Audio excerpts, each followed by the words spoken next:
Вестината на Боки 13 за политичарите од врвот на власта ќе се дознае по изборите. Стартот на судењето за меѓународен сојуз одложено за 21 јули.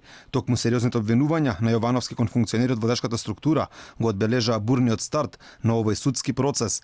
Тој во судница тврдеше дека политичари добивале дозвола од судот да го посетуваат во затвор, каде според неговите зборови му се заканувале и го малтретирале. Јас сум жртва на трул политички систем. Русковска го застапуваше предметот реке тенденциозно и селективно, а со нејзина согласно судот донесе одлука Кичес да биде пуштен на слобода. Тој е пуштен бидејќи доаѓаат избори и заедно со Русковска треба да бидат во функција на изборите. Причина за одложувањето е барањето на обвинетата Фросина Ременски, кон која што се придружи и Јовановски за изземање на обвинителката Вилма Русковска, како причина наведоа дека се сомневаат во нејзината пристрасност и тенденциозност. Два пати сум спомната во тој обвинителен акт, јас имам сериозни аргументи кои што ќе одат во контекст на докажување дека ниту едно дејствие не е кривично дело, кое што е ниту е објаснето, ниту е посочено од самата застапничка на обвинението. Тоа е дополнителен, да кажеме, и аргумент зошто се бара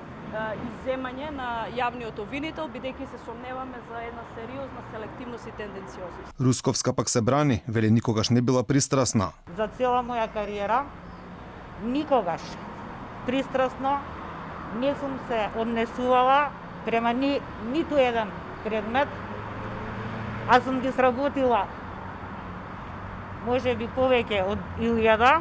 Покрај Боки 13, во овој случај обвинети се и неговиот татко Миле Јовановски, Јасна Ерцеговиќ Мандиќ, Христина Блажевска и Фросина Ременски.